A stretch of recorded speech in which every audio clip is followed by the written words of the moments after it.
Shikamoo.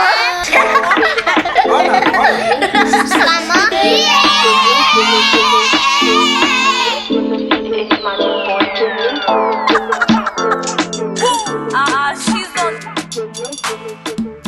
Oh my God. Right now, people have done the exams, the GSS, the placement has already been done. Traditionally, or before, it used to be national schools, then extra county, sometime back, they call it provincial school. Then there were also the district schools and below.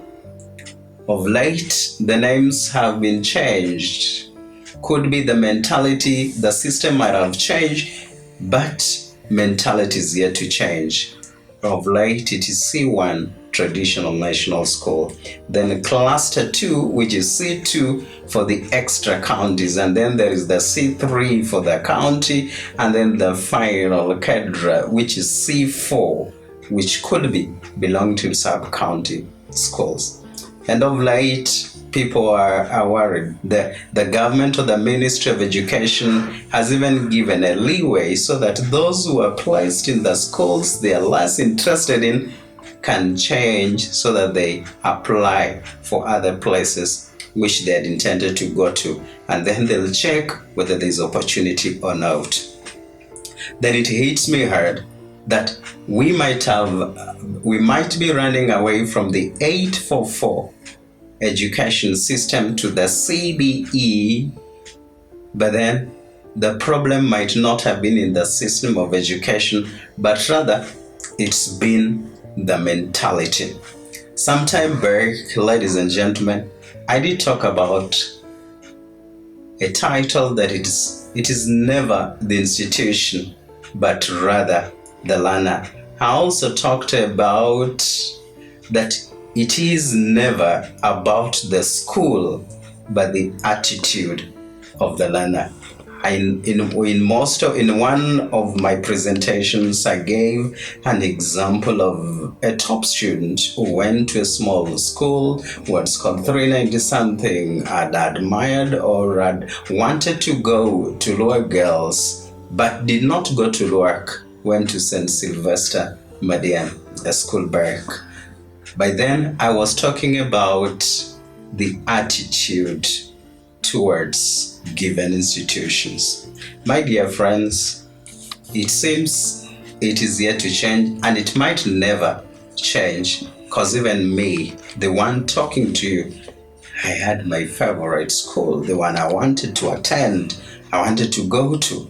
Of course, I went to that school later on, and every other person has got dream school or the place they want to be.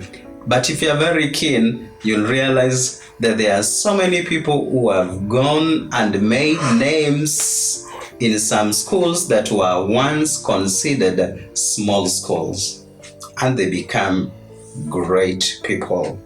Around where I work, I saw a girl going to the St. Patrick's with 320 something, or I don't know whether it's 320 or 340 something, going to St. Patrick's and leaves with an A-. St. Patrick's is a C4 currently, or it was a sub-county, but this girl scores an A- of 78, and when I traced her work ethics, the way she studied and worked for this, from this so-called small school, she managed an A-, and right now she is in the University of Nairobi pursuing her dream of becoming an engineer, a C4.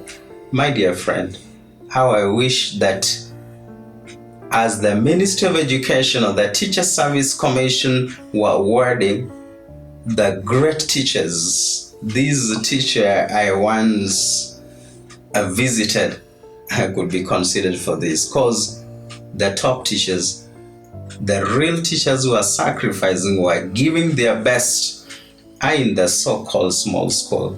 I witnessed Mr. Mutula. Mutula is a former teacher at Aquinas High School. I used to watch him. He used to train so hard in Aquinas High School before switching to Kiambu in a school called Nyathuna, a C4.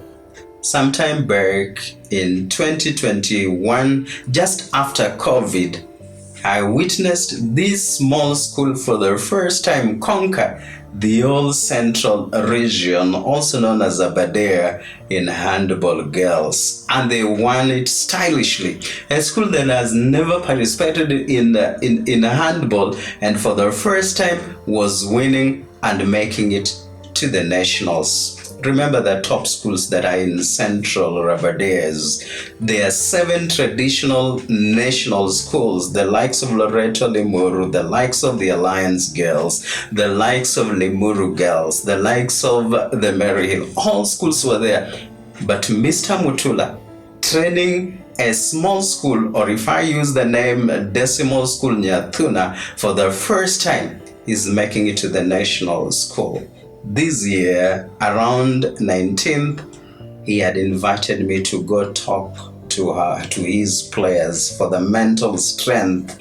And while others in top schools in the C1 and C2s, most of them had him, he could invite his learners to come back for training.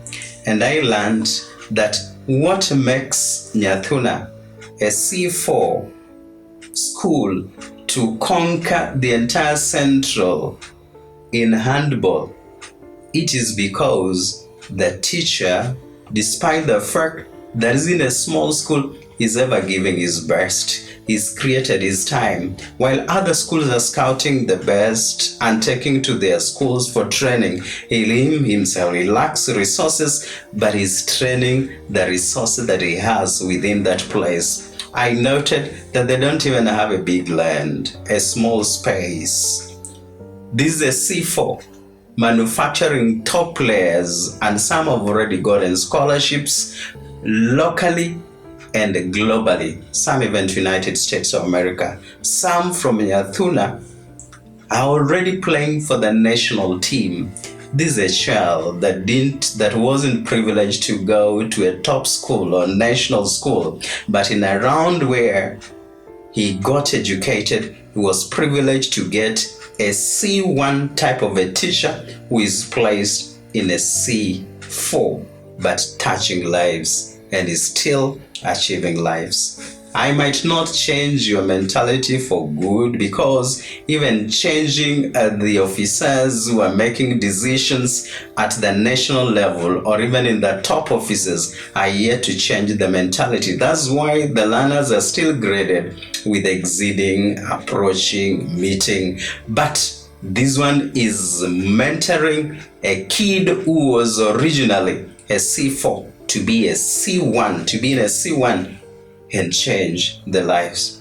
Therefore, I'll also not convince you, but if you can buy my idea to a given level, then believe me, when you are placed in a given level, if you work on your attitude, if you are privileged to get real mentors in the so-called small schools, then your child is likely to succeed.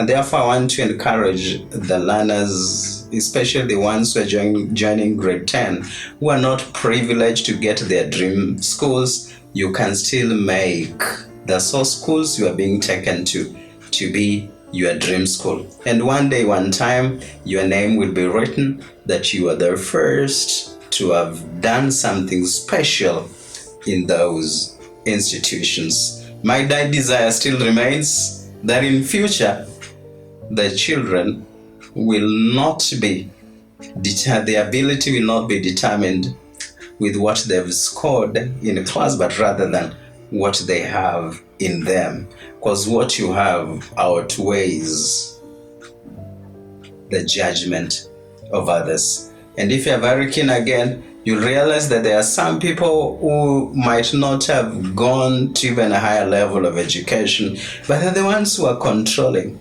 the society. Some of them could be in political arena. Some of them could even be serving in as cabinet secretaries. It's because our education system might not have tested or examined their leadership skills. Our system, or the KCSE, only examined them in chemistry, in biology, but they were never judged based on how gifted they were along that line. My dear friends, go to Europe or developed countries, the likes of England, even Africa, go to North Africa. You'll agree with me that the stadiums are usually full to the brim and people are paying to go witness or watch the excellence. Just Mr. Mutula is making it in a C4 school and taking that small school with no compound to training in a primary school, and making that school behave like a C1. You can also do it in other places so long as you decide to pursue excellence. Why? Because there is power in excellence. You might take long, but with time, you shall achieve the best you really want to achieve, irrespective of where you are stationed or placed. I wish you the very best as you'll be going for grade 10. Let the result you scored or you got not determine your future, but your determination to change or to transform. I wish you all the best in grade 10, in whichever school you'll be going to. Suspense once again.